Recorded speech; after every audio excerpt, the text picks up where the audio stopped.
Vuelvo y repito la cita. Las 48 leyes del poder de Robert Greene. El escritor nos comparte este pensamiento. Dice, él argumenta que el poder, especialmente en política, no es casual. Todo se planea, manipula, controla intencionalmente. O sea que todo lo que pasa en la política, en el mundo, no sucede por casualidad. Y ya lo comentamos el sábado pasado. Todo marcha conforme a una agenda.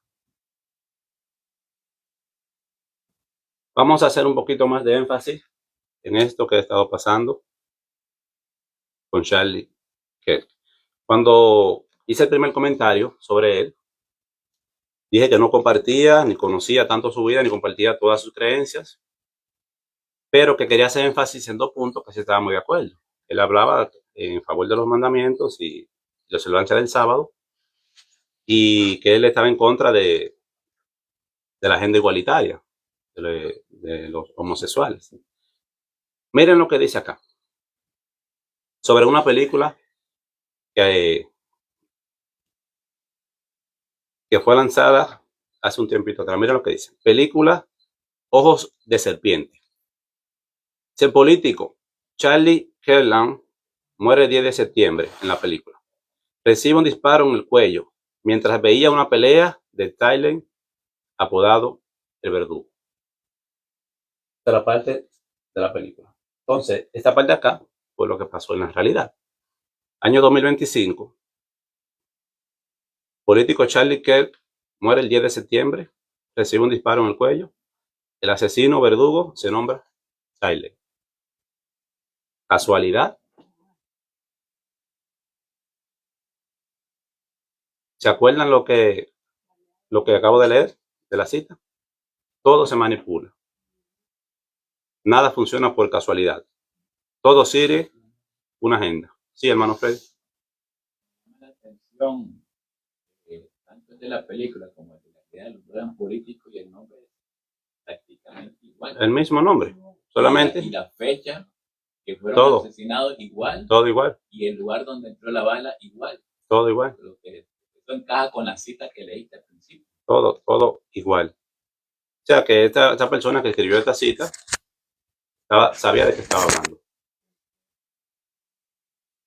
Vamos a ver este fragmento de la película para que veamos, solo un pedacito para que veamos lo que sucedió en la película.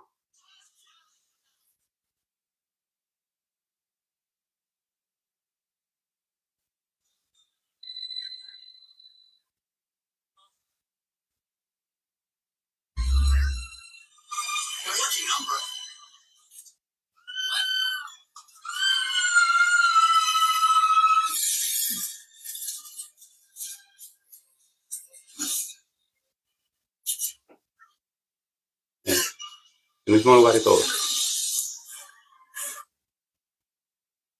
¿Casualidad? Justamente todo igual. Ya le hice mención con lo de la pandemia. Ya no lo habían anunciado con anticipación.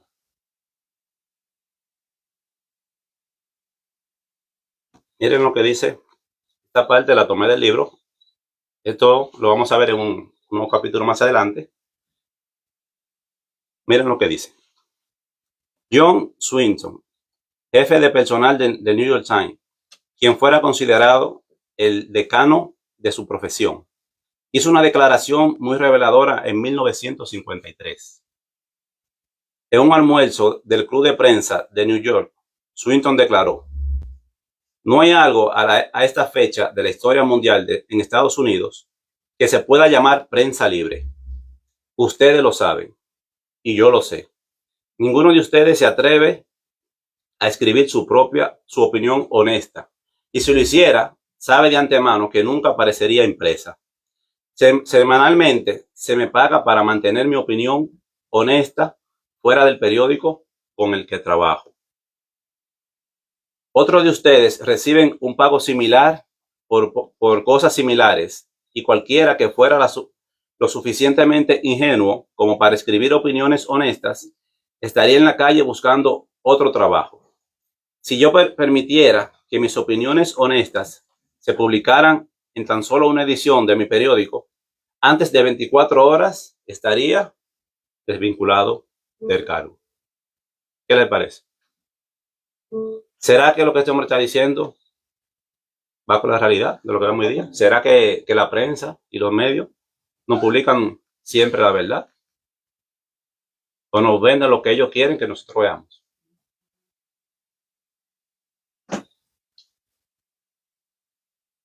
Dice la otra parte. El negocio del periodista es destruir la verdad. Es mentir descaradamente, es pervertir, es vilipendiar, es servir a los pies de Mamón y es vender a su país y a su prójimo por su pan diario. Ustedes lo saben y yo lo sé. ¿Y qué tontería es esto de brindar por una prensa independiente? Somos las herramientas y vasallos de los hombres ricos detrás de bambalinas. Somos las marionetas, ellos alan las cuerdas y nosotros bailamos. Nuestros talentos, nuestras posibilidades y nuestras vidas les pertenecen a otros hombres. Somos prostitutas intelectuales. O sea, este hombre lo que está, él no se guardó nada. Él fue al punto. Hermano, muchas veces, me voy a poner yo de primero, vemos una noticia, automáticamente la difundimos. Tengamos mucho cuidado con eso. Es bueno primero ver otras opciones, uno mismo investigar para confirmar antes porque de una u otra forma de forma u otra también formamos parte de esto. Porque si ellos nos comparten una noticia falsa y al momento nosotros la divulgamos, ya estamos siendo partícipes de todo esto. Mi hermano Freddy me compartió algo ayer y yo le había dicho, lo tenía en la agenda, lo tenía en la tarea, de ir a confirmar, porque no solamente, nosotros compartimos muchos videos, muchas cosas, pero no solamente es porque ya lo vemos en el video, hay que por lo menos ir a otra fuente, por si por lo menos me engañaron, yo, bueno, por lo menos me engañó él y me engañó aquel, no fue un solo, por lo menos yo aunque sea traté de investigar un poco. No sé si me van entendiendo lo que le quiero decir. Entonces, ese es un pequeño... es como este escritor que escribió el libro de los terroristas secretos, que le da la fuente ahí a donde ir a investigar más de lo que están diciendo. Sí. Acá está en la fuente también, mira la parte de abajo. Lo que pasa es que yo no la menciono en todas las citas, porque como leo tantas cosas voy a estar perdiendo siempre mucho tiempo, pero por eso le hago énfasis al libro. Todas esas citas, todas esas fuentes están ahí. Vamos a seguir viendo más cosas que han acontecido, que han salido a la luz con esta situación. ¿Se acuerdan que el sábado pasado estuvimos hablando de esa segunda bestia que representa a los Estados Unidos? Que tenía dos cuernos, que representan el poder civil, el poder religioso, separados, ¿verdad? Vamos a escuchar lo que dice esta noticia en BBC News. Dice, una mezcla de religión y política que muestra el futuro del movimiento MAGA. ¿Son palabras proféticas estas, sí o no? Justamente hablamos el sábado. Pero acá nos dice que hay una mezcla de religión y política. ¿Se estaría bien eso? Una mezcla de religión y política que muestra el futuro del movimiento MAGA. Nos dice acá. La efervescente mezcla de política y religión, vuelve y nos repite nuevamente lo mismo, que marcó la ceremonia multitudinaria del domingo 21 de septiembre en memoria de Charlie Kirk, dejó en claro que el asesinato del activista conservador lo encumbró entre la derecha estadounidense. Ahora es un mártir de la libertad estadounidense. afirmó en el acto el presidente Donald Trump. ¿Qué les parece? Acuérdense de la primera cita que le leí. Nada funciona, nada pasa por casualidad. Todo sigue a una agenda. Ya vimos cómo es que en una película, hace tanto tiempo atrás, me muestren ahora lo que pasó en realidad. Y con cada acontecimiento lo vemos. Una y otra vez, una y otra vez.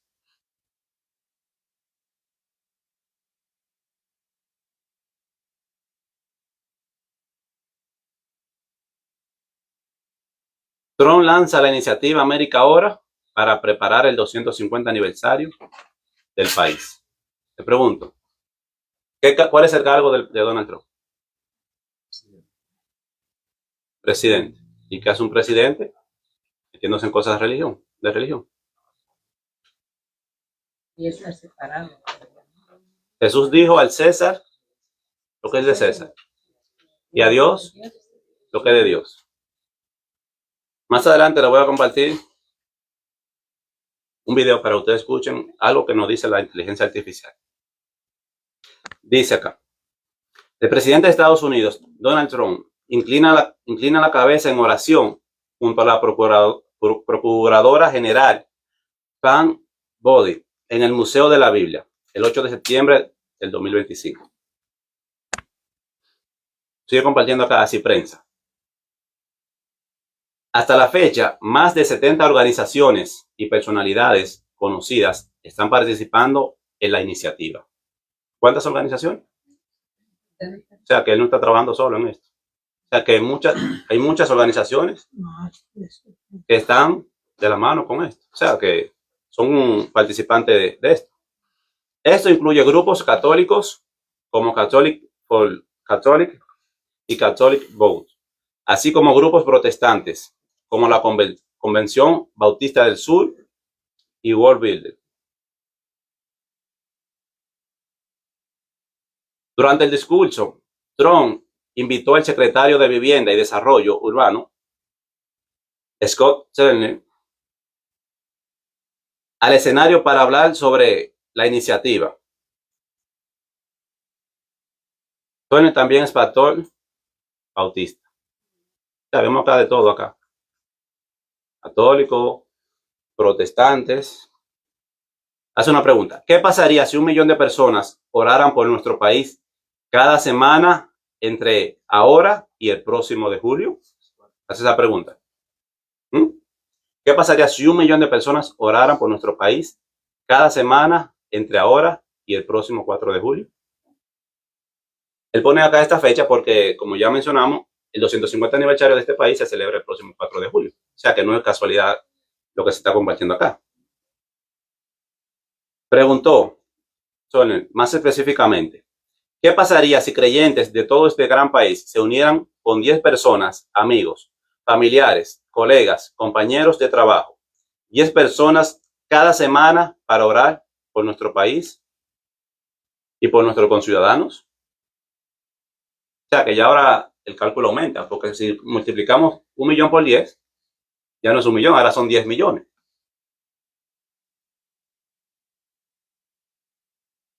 Piensen en los milagros que ocurrirían en el próximo año.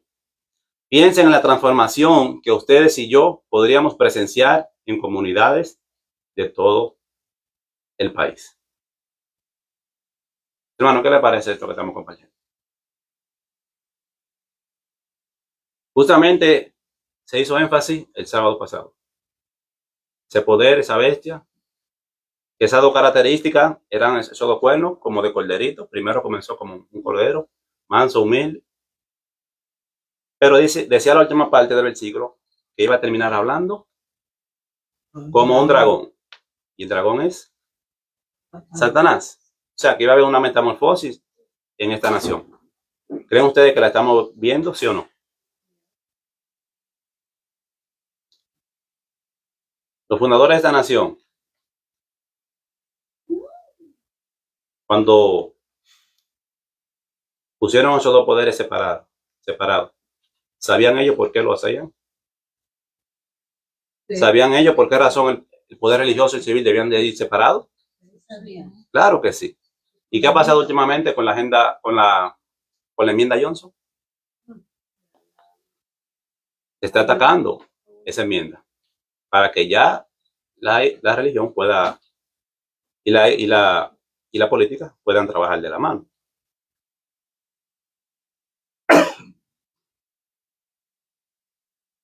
Miren la pregunta que le hice yo a la inteligencia artificial.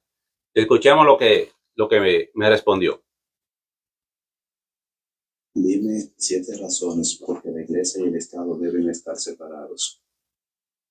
7 razones por qué la Iglesia y el Estado deben estar separados. Primero, evita conflictos de poder, ya que mezclarlos crea rivalidades entre instituciones religiosas y políticas. Segundo, protege la libertad religiosa. Todos pueden practicar su fe sin imposiciones. Tercera, promueve igualdad, evitando que una religión domine a otras o a los no creyentes. Cuarta, previene abusos de autoridad, como cuando líderes religiosos usan el Estado para sus agendas. Quinta, fomenta la democracia, permitiendo decisiones basadas en razón, no dogmas. Sexta, respeta la diversidad cultural. No todos comparten las mismas creencias. Y séptima, asegura justicia imparcial, porque las leyes deben aplicarse según principios universales, no textos sagrados. ¿Quieres que Dime 7 razones. ¿Entendimos bien lo que nos compartió? Me gustaría repetírselo nuevamente para que lo escuchemos más detenidamente. En cada punto yo voy a hacer una pausa. No es porque la Iglesia y el Estado deben estar separados. 7 razones por qué la Iglesia y el Estado deben estar separados. Primero, evita conflictos de poder, ya que mezclarlos crea rivalidades entre instituciones religiosas y políticas. Segundo, protege la libertad religiosa. Todos pueden practicar su fe sin imposiciones. Aquí me voy a detener. Esa parte me llama mucho la atención. ¿Será que cuando se mezcló la política y la religión en el Imperio Romano, había más religión? ¿Había otra iglesia libre e independiente? No. Entonces, si vuelve y acontece lo mismo, va a haber van a haber 2 religiones, 3, 4, o va a haber una. Y es lo que estamos hablando, lo que hablamos el sábado pasado. ¿Cuál es el objetivo de la Agenda 2030? Un orden, un gobierno, una religión. Terminemos de escuchar. Tercera, promueve igualdad. En el conflicto de los siglos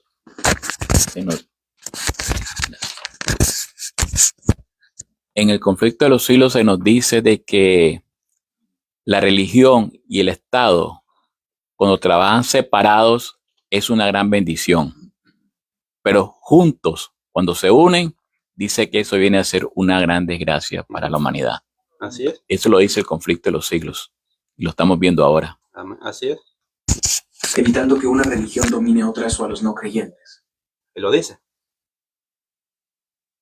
Una religión domine a otras o a los no creyentes. Cuarta, previene abusos de autoridad, como cuando líderes religiosos usan el Estado para sus agendas. Quinta, fomenta la democracia, permitiendo decisiones basadas en razón, no dogmas. Sexta, respeta la diversidad cultural. No todos comparten las mismas creencias. Y séptima, asegura justicia imparcial, porque las leyes deben aplicarse según principios universales, no textos sagrados. ¿Quieres que Le voy a leer también otro detalle que me dio de esa misma pregunta que le hice.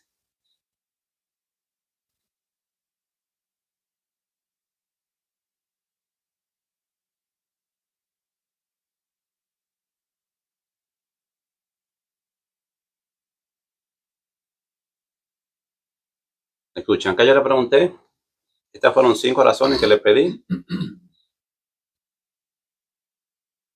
Ok, esta fue la otra pregunta que yo le hice. Le pregunté, ¿por qué razón la Iglesia y el Estado deben estar separados? Dice, porque la separación protege la libertad de ambos. Y eso está bien. Si la Iglesia controla al Estado, impone creencias religiosas en leyes, limitando derechos de no creyentes. Si el Estado controla a la Iglesia, corrompe la fe. ¿Sí o no? convirtiéndola en herramienta de poder. Históricamente, mezclarlos ha generado guerras, persecuciones y abusos. Piensa en la Inquisición o conflictos sectarios. En cambio, mantenerlos separados asegura que nadie sea forzado a creer algo, ni que la religión se use para justificar opresión. Además, permite a las personas vivir según su conciencia, no por decreto. ¿Qué les parece? Pero esto le ha costado a muchas personas discernir y comprender esto, porque están en eso, en querer unir la religión con el Estado.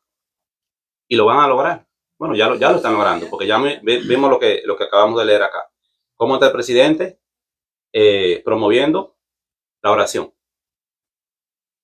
Y vemos también acá que hay muchas personas que están de acuerdo con eso. Y le pregunto, vuelvo a poner acá nuevamente.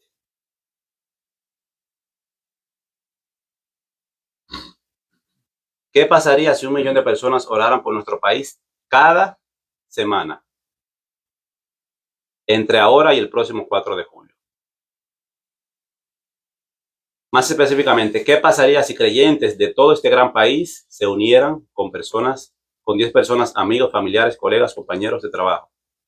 10 personas cada semana para orar por nuestro país y por nuestros conciudadanos. ¿Y qué día sería que van a orar? Acuérdense que ya Donald Trump, si no más recuerdo, creo que fue para septiembre del 21, también lanzó un día de oración. ¿Y qué día de oración? ¿Qué día era? Domingo. Pero le pregunto, pero ok, si yo quisiera, un ejemplo, que yo quisiera que oremos, pero que fuera sábado, ¿se va a poder? No, porque si el presidente está dando una orden y es una ley, no se va a tomar en cuenta mi fe.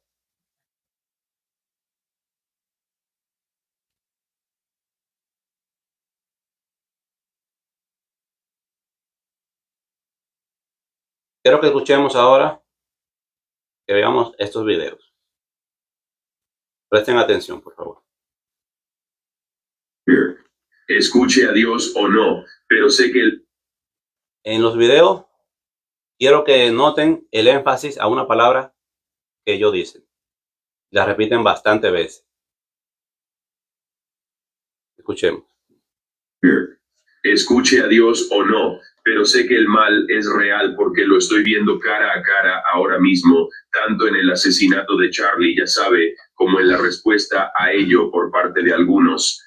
La gente dice que si el mal es real, entonces el bien también debe serlo. Quiero descubrir qué es ese bien. Creo que la gente está abriendo sus corazones al Señor. Mi oración es que esto lleve a un avivamiento masivo. ¿Qué dijo? Avivamiento masivo. Avivamiento masivo. ¿Será que si se lleva a cabo esa oración que dijo Donald Trump y ese pastor que están compartiendo, llegaría a este país un avivamiento? Sí. Sé que esta noche tendremos un servicio religioso como vigilia en nuestra instalación donde me encuentro y hemos estado recibiendo mensaje tras mensaje de personas de la comunidad diciendo que van a venir y muchas de ellas no han ido a la iglesia en años y se presentarán esta noche. Creo que estamos al borde de algo muy, muy significativo.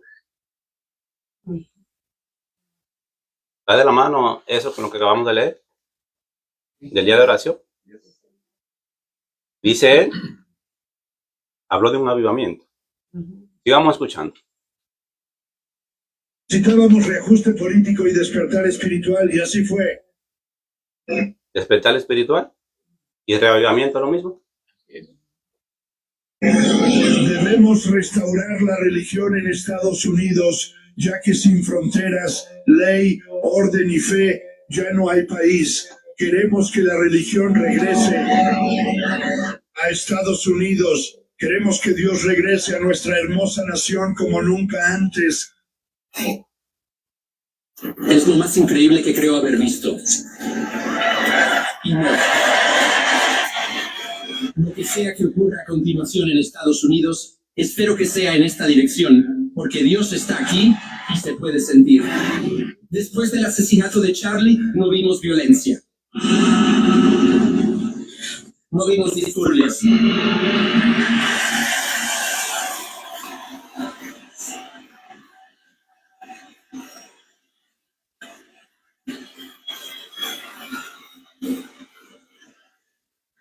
No vimos una revolución.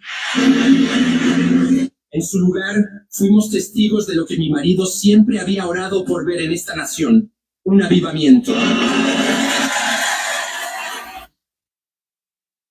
¿Te volvió a repetir lo mismo? ¿Cómo es que estas tres personas hablan de lo mismo? Que este país necesita un avivamiento.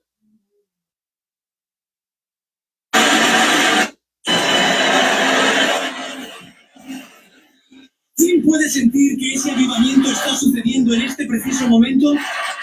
El asesino malvado que nos arrebató a Charlie esperaba que hoy tuviéramos un funeral, pero en lugar de eso, amigos míos, hemos experimentado un avivamiento en celebración de Charlie Kirk y de su Señor Jesucristo. Lo que el hombre intenta para el mal, Dios lo convierte en bien.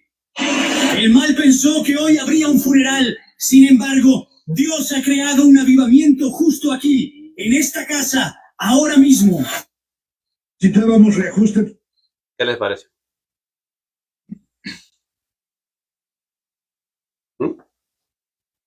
¿Saben que esas son palabras proféticas?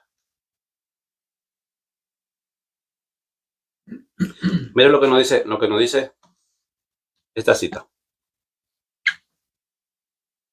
Escrita en 1893, hace más de 100 años. Cosas nuevas y extrañas se levantarán continuamente para llevar al pueblo de Dios a un falso despertar, a reavivamientos religiosos y a cambios curiosos.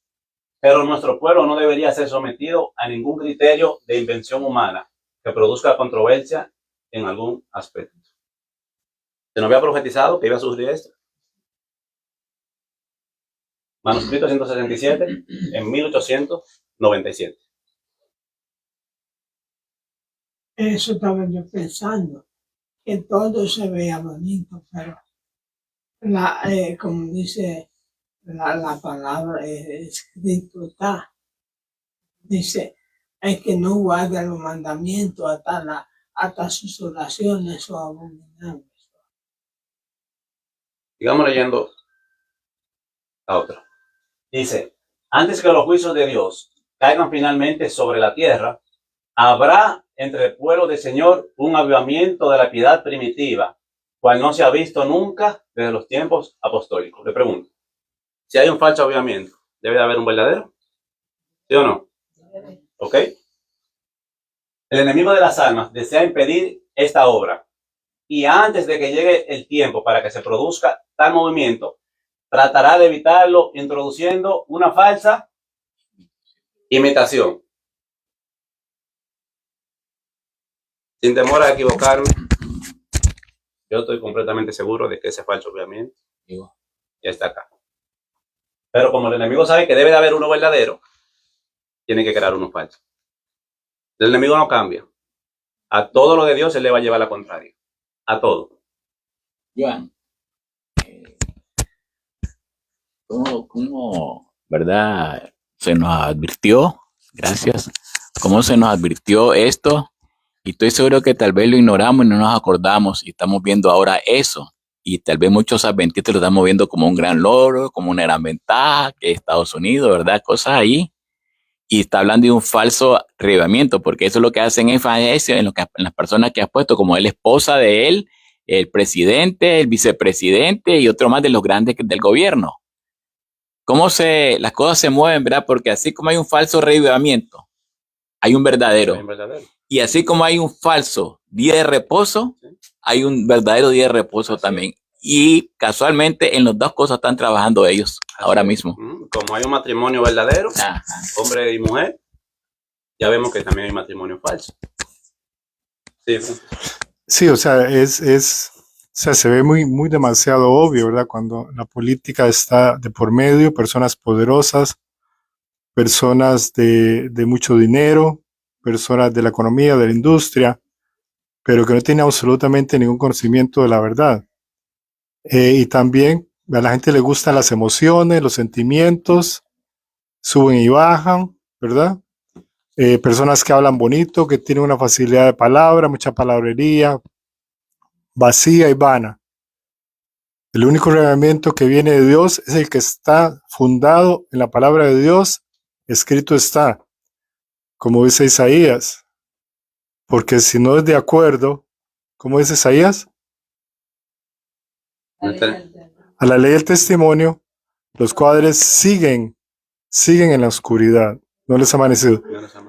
Por eso yo siempre me opongo y siempre me opondré al sentimentalismo, emociones, vanidad, palabras bonitas, que es lo que hoy abunda, manipulación y esa expresión políticamente correcto. Ahí estamos viendo todos los ingredientes que siempre Satanás ha usado. Sigue diciendo. Hará parecer como que la bendición especial de Dios es derramada sobre las iglesias que pueda colocar bajo su poder seductor. Allí se manifestará lo que se considerará como un gran interés por lo religioso. ¿Estamos viviendo en esta cita ahora mismo, sí o no? Es lo que estamos viviendo. Y es increíble. Cómo ellos hacen énfasis que el país necesita un reavivamiento, un despertar.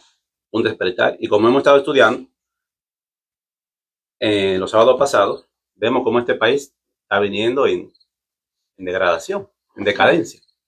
Entonces vemos que se está promoviendo todo esto a causa de qué, a partir de qué, después de esto que pasó con Charlie.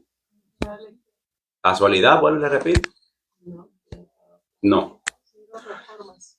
En los días de Daniel, el profeta Daniel, cuando los gobiernos y cuando el imperio de Babilonia, los dirigentes, los políticos, los poderosos se pusieron de acuerdo para poner un lapso de tiempo establecido en el cual no se podía orar sino solamente al rey. Nadie podía orar a ningún dios ni a nada. Es lo mismo, siempre es lo mismo. Los políticos, y dice para tener un interés, dice, con un gran interés por lo religioso, intereses por lo que les va a generar, lo que van a conseguir manipulando la religión para sus propios beneficios, para sus propias arcas, para sus propios ingresos. Así es. Miren lo que nos dice la palabra en Hechos capítulo 2, versículo 1. Cuando llegó el día de Pentecostés, estaban todos unánimes, juntos. ¿Se quiere unir la nación ahora? ¿Verdad?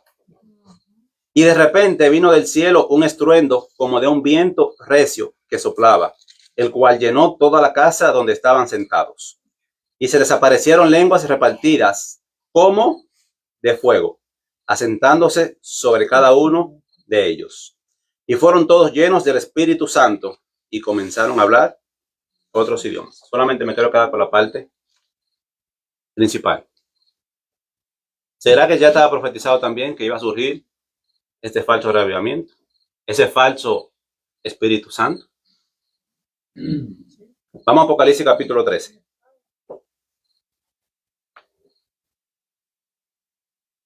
Apocalipsis capítulo 13.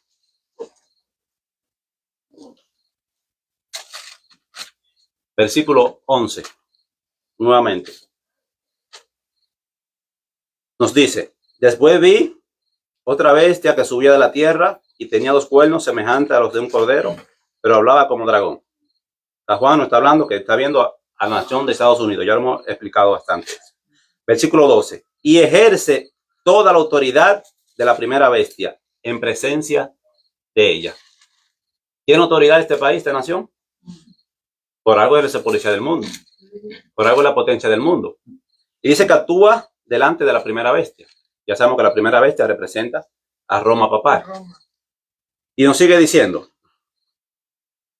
y ejerce toda la autoridad de la primera bestia en presencia de ella, y hace que la tierra y los moradores de ella adoren a la primera bestia, cuya herida mortal fue sanada. La primera bestia, en los primeros versículos, lo que busca es la adoración.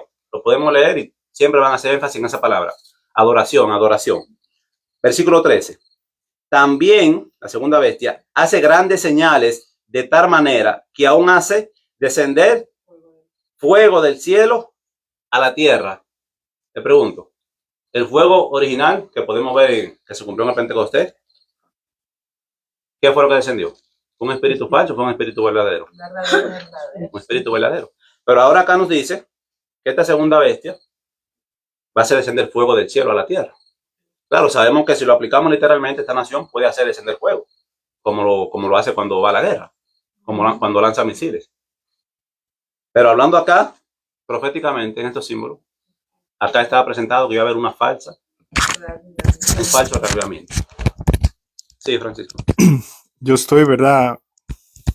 Yo observo y yo digo, de verdad que Satanás es astuto, porque en este momento, ya hace rato que el Vaticano está como muerto. O sea, aparentemente el Vaticano está en silencio total. ¿Por qué? Porque el trabajo de él lo está haciendo otro, ¿verdad?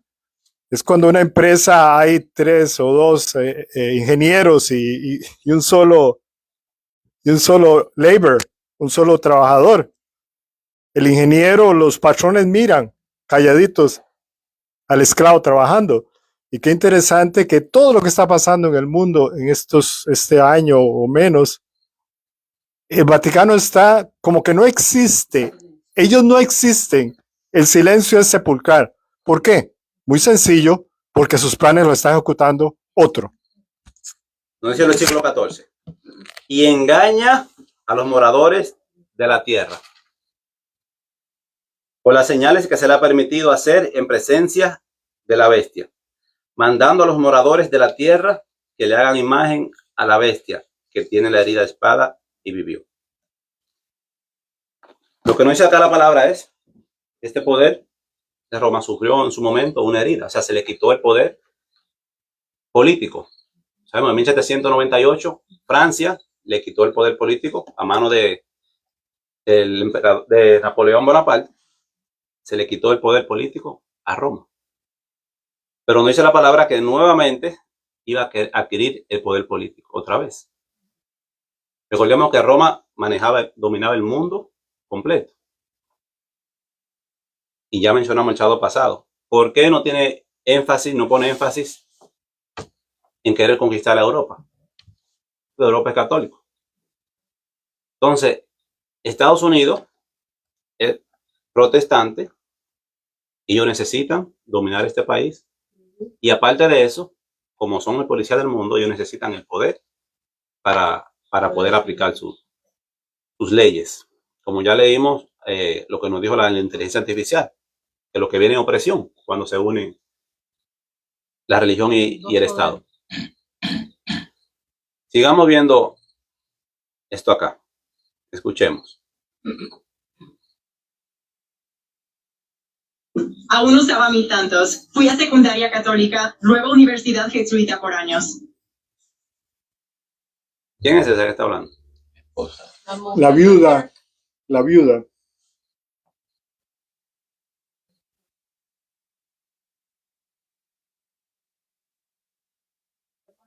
Dame un segundito, por favor. Un segundito. Buscando acá algo. Dame un segundito. Ahora lo pongo. Hermanos, esto viene rápido. O no viene, ya lo tenemos acá. Ya lo tenemos acá. Está sobre nosotros. ¿Sí? Así mismo es. Dame un segundito. En esa reunión que hubo el 10 de septiembre de este año 2025, donde estaban celebrando a Charles Kirk, esa conmemoración, lo ensalzaron, ¿verdad? Él como un mártir, y eso despertó en las religiones protestantes de los Estados Unidos de Norteamérica. El falso avivamiento fue despertado. Quiero decir también, ¿verdad? Anexar que ese falso avivamiento de Estados Unidos nos fue anunciado en el año 1998 con la película El ojo de la serpiente. Miren cómo se llamaba la película, donde otro Charles Kirk murió también por esas mismas cosas y levantó también lo que estamos viendo hoy, pero hoy lo estamos viendo más claro. Sinceramente, hermanos, abramos los ojos porque estamos viviendo el tiempo que ya se nos había anunciado en estas cosas. Escuchemos nuevamente a la esposa de Charlie. Biblia de nuevo. Vaya a la iglesia el próximo domingo y el domingo siguiente y libérese de las tentaciones y ataduras de este mundo. Lee la Biblia de nuevo. Ve a la iglesia el próximo domingo y el domingo siguiente y libérate de las tentaciones y ataduras de este mundo. La Biblia de nuevo. Le pregunto, ¿tu esposo no era el que estaba defendiendo la observancia del sábado? ¿O será que esta mujer no aprendió nada? Sí, Francisco. Yo pienso que él es interesante porque él no decía sábado. Él lo decía bien claro, él lo decía Shabbat. Pero lo que yo quiero decir es, ¿quién se puede atrever o quién se va a atrever a decirles a ellos, pararse delante de ellos y decirle que esto es un avivamiento falso? ¿Quién se va a atrever? ¿Dónde está ese Elías esbita? ¿De dónde lo van a conseguir? ¿Existirá hoy un Elías esbita? ¿O todos somos perros que no ladran y un montón de cobardes? Haciendo énfasis, sí, Francisco, él decía Shabbat, pero recordemos que él decía desde el viernes, ya le empezaba, aunque nosotros sabemos cómo mueven las cosas. Pero me llama la atención que ella formaba parte también con su esposo de descansar el sábado. Entonces, ¿por qué razón tú mandas a las personas a la iglesia el domingo? Vuelvo y repito el video para que vayamos avanzando. ¿Okay? Aún no saben ni tantos. Fui a secundaria católica, luego universidad jesuita por años. Ahora entiendo un poquito mejor. Ahora entiendo un poquito mejor. Su influencia, sus estudios provienen ¿y de quién que hemos estado hablando durante toda esta semana? De que ella estudió en la Universidad Rey, es universidad jesuita. ¿Conocemos el ojo?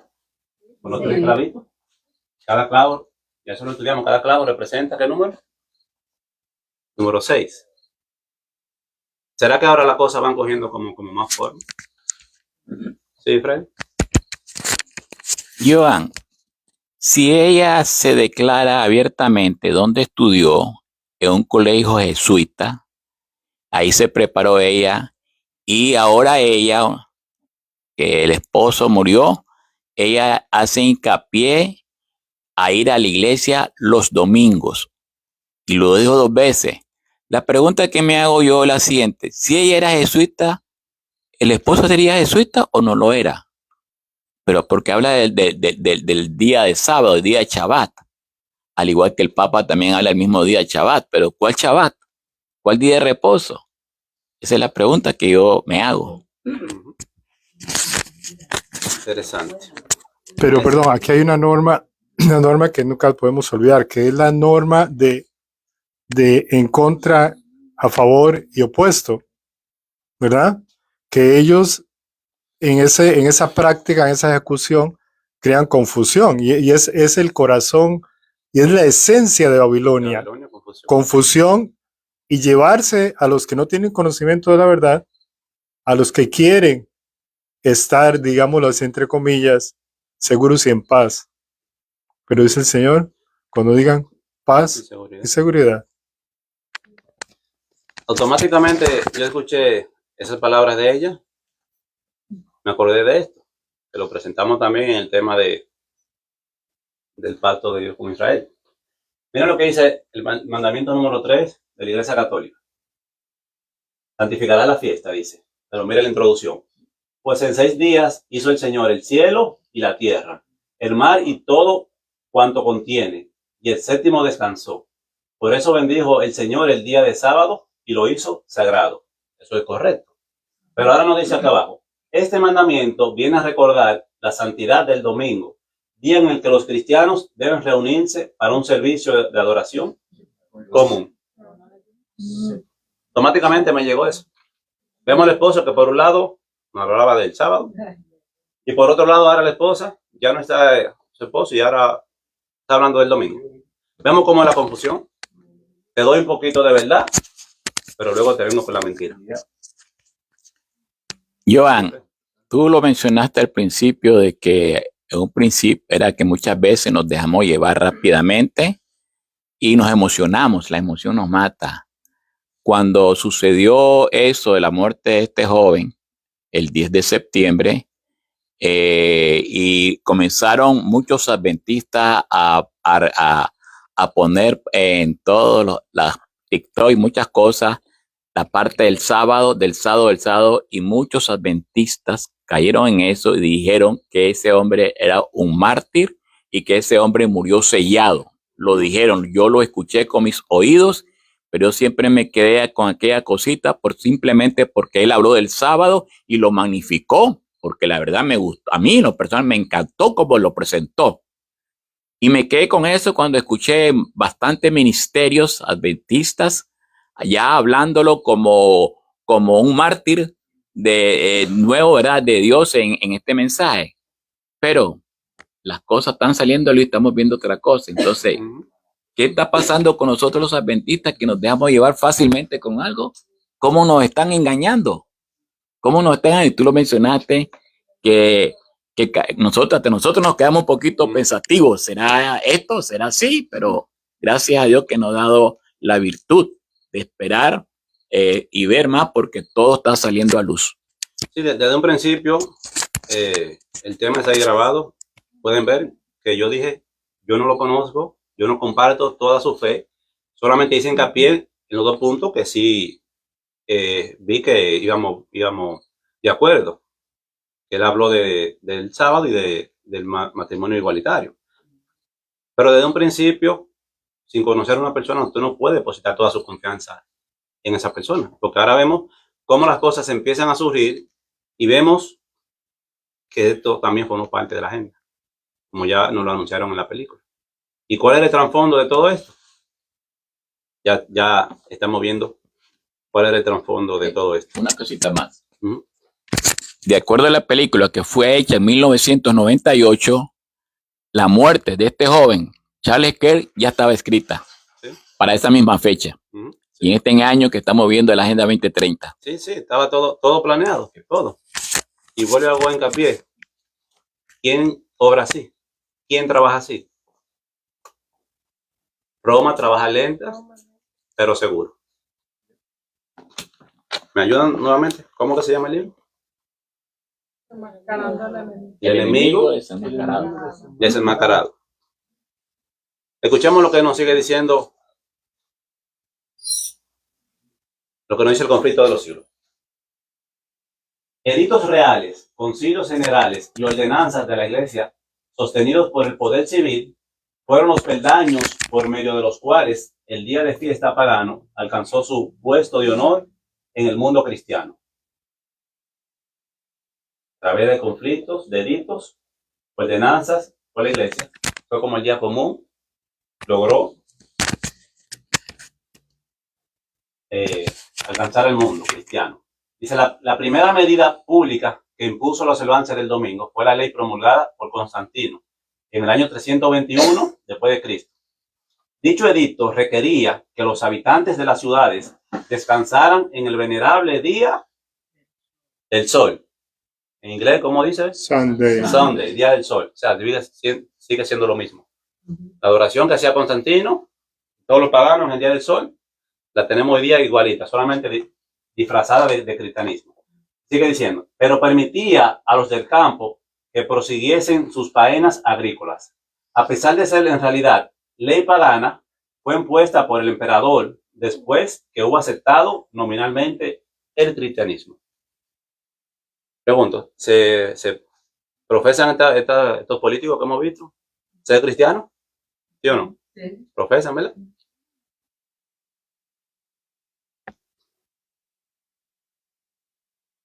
Nos sigue diciendo. Con el afianzamiento del papado, fue enalteciéndose más y más la institución del domingo. Por algún tiempo el pueblo siguió ocupándose en los trabajos agrícolas fuera de las horas de culto. Y el séptimo día, o sábado, se siguió considerando como el día de reposo. Le pregunto. ¿Se repite esto? ¿Será que el domingo se instaló de una vez? ¿Quitamos el sábado y ponemos el domingo?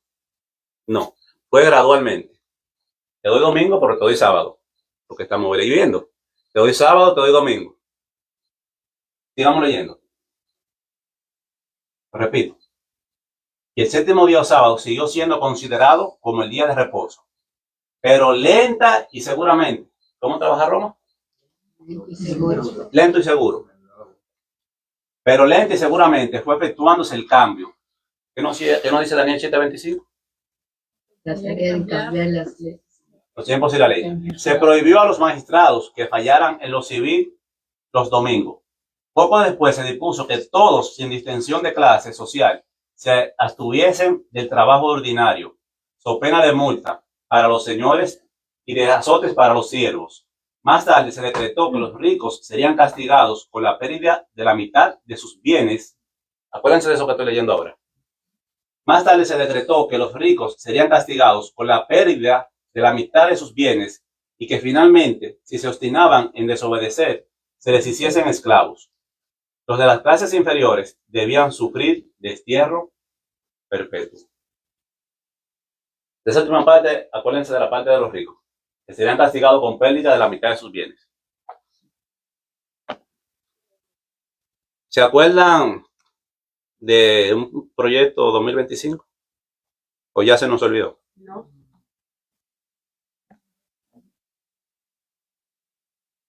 Miren lo que nos dice en el proyecto 2025. Descanso sabático. Dios estableció el Shabbat como día de descanso. Y hasta hace muy poco la tradición judeocristiana buscaba honrar ese mandato mediante la regulación moral y legal del trabajo en ese día.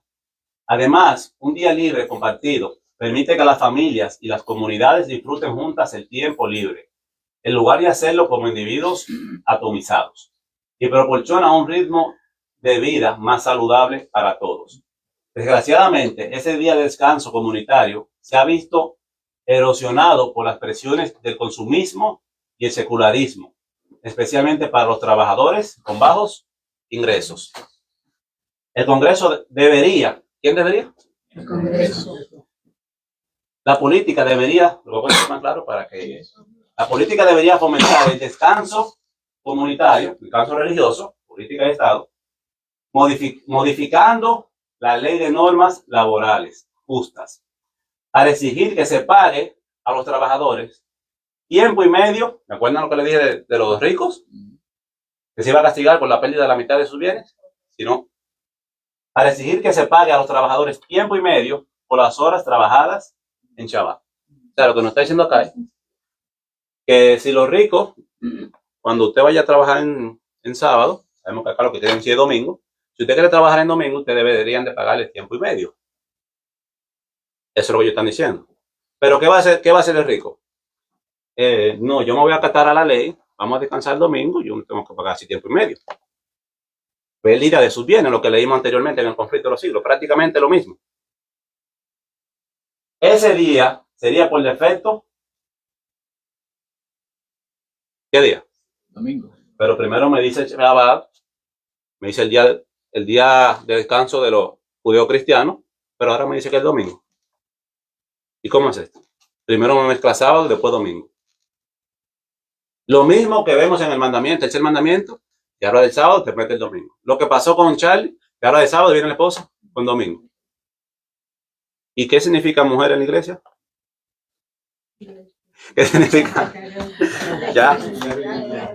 proféticamente, la mujer representa a la iglesia. O sea, ella haciendo el papel de la iglesia es la que está promoviendo el día domingo. Qué interesante. ¿Y quién mejor que ella, ahora mismo con el fervor que está en Estados Unidos por la muerte del esposo, para la invitación que está haciendo? Por eso es el llamado al reavivamiento. Al falso reavivamiento. Y está siendo usada ella, la esposa de él. Vamos a ver ahora qué nos dice el Papa americano. Había una canción que llamaba así Papa americano, ahora la estoy entendiendo, ya no habían avisado también, un Papa americano. Ya. El sábado santo. Esa canción, ¿verdad? Sonó hace mucho tiempo atrás.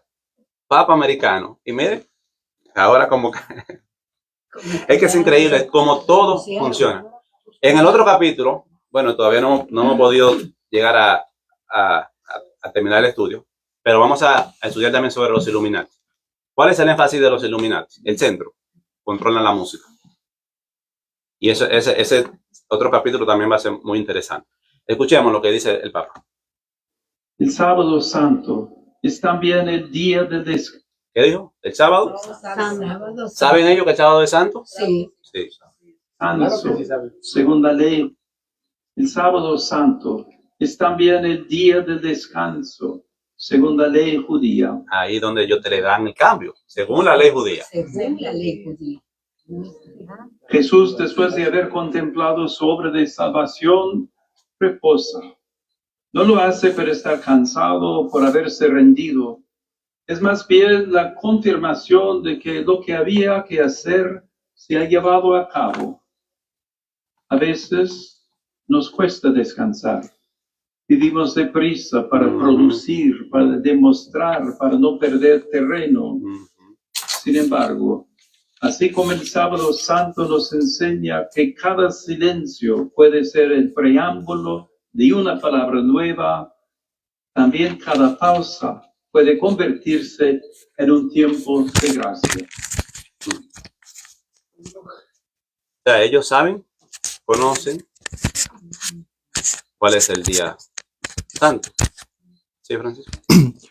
Yo no sé si ustedes se dan cuenta, pero nunca se ve realmente delante de un foro o un mismo evangelista o un predicador o un teólogo, difícilmente se ve sentado. El que presenta debe estar de pie.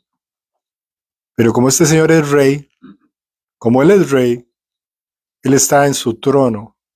Y desde su trono blanco, según él está diciéndole al mundo lo que tiene que hacer sentado en su trono. No está de pie, él está sentado. Así es. Hermano, no me dio tiempo a la lectura.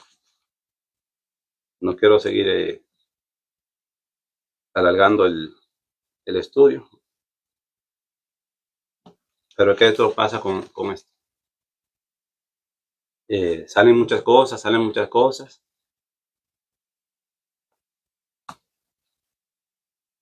Y espero que ahora por lo menos entendamos un poco el trasfondo de todo esto que estamos viendo. A ver si por lo menos podemos leer, aunque sea algunas líneas del libro. Continuando en donde nos quedamos, que los jesuitas fueron expulsados de Portugal, nos sigue diciendo: en Portugal se alcanzó el punto culminante mediante un atentado para quitarle la vida al rey.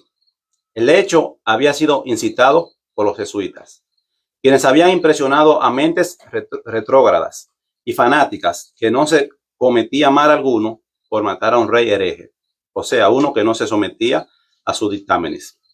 Por lo tanto, como una medida absolutamente esencial para la vida del país, el rey emitió un decreto de expulsión contra los jesuitas como traidores, rebeldes, enemigos y agresores a su persona, sus estados y la paz pública y el bienestar general del pueblo. Los jesuitas fueron entonces aprehendidos, transportados al estado de la iglesia. La Portugal del rey José fue el primer reino católico en Europa en expulsar a los jesuitas de su reino. Con esta primera expulsión, el castillo de Naipes empezó a derrumbarse más bien rápidamente. La Francia católica lo expulsó en 1762. El decreto de Luis XV y el Parlamento francés dice así: por tanto, la investigación a la Constitución y los estatutos de la Sociedad de Jesuitas resultó en la expedición de un decreto parlamentario que muestra el odio contra dicha sociedad en Francia. Denuncia sus doctrinas y prácticas como perversas, destructivas de todo principio de religión y aún de probidad, como injuriosa a la moralidad, perniciosa a la sociedad civil, sediciosa, peligrosa a los derechos de las personas, de los soberanos, como apropiadas para excitar los más graves problemas en el país, para formar y conservar la más profunda corrupción en los corazones de los hombres, que las instituciones de los jesuitas deberían dejar existir para siempre a través de todo el reino. El tercer soberano en expulsar a los jesuitas de su reino fue el rey Carlos III de España. Expulsó a los jesuitas en el año 1767. La mayor obra de Carlos III, la expulsión de los jesuitas, nunca se habría llevado a cabo de no haber sido persuadido de la necesidad política de ese acto. La orden jesuita ya había sido expulsada por la Pompa de Portugal y por el Choiseul de Francia. Cuando Carlos III fue convencido que una revuelta en Madrid había sido promovida por los jesuitas. Un año más tarde, otra nación expulsó a esta criatura maligna de su reino, bajo el liderazgo de Fra Manuel Pinto de Fonseca. Los jesuitas fueron obligados a abandonar la isla de Malta en 1768. En 1768, los jesuitas, habiendo causado muchos problemas, fueron expulsados y sus bienes confiscados. Las naciones católicas más poderosas de Europa habían expulsado a los jesuitas de sus reinos. O sea, llegaron a un punto que ellos mismos empezaron a expulsar. ¿Por qué razón? Porque se dieron cuenta del poder que estaban adquiriendo los jesuitas. Y quiero terminar con esto. Esta nación es una nación protestante, ¿verdad?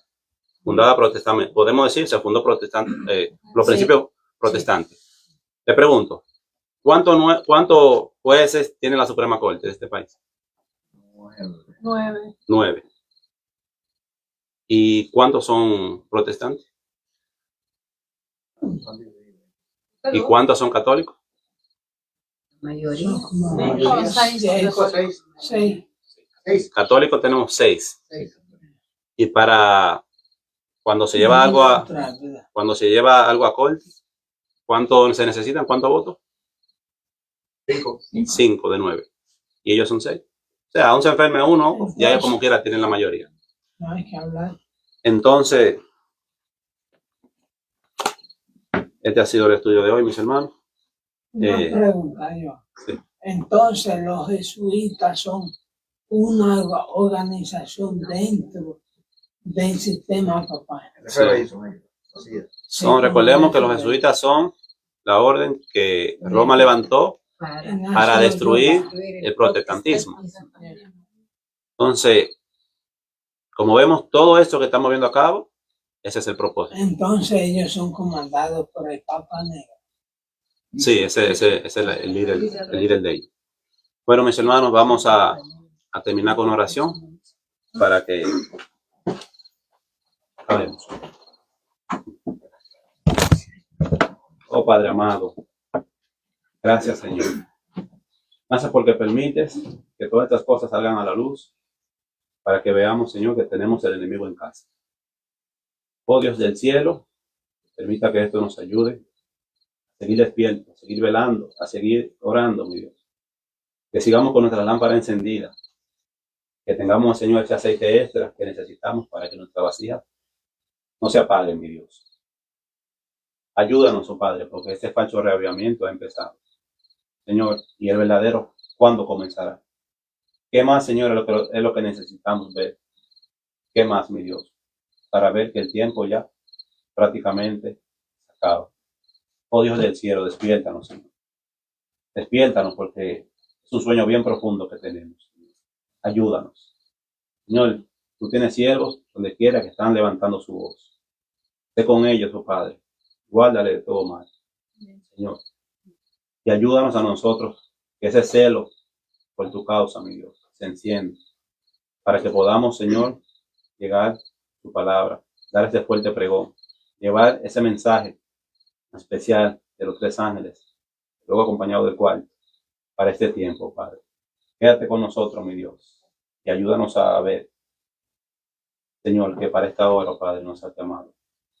Por amor a Jesús te lo pedimos. Amén, mi Dios. Amén.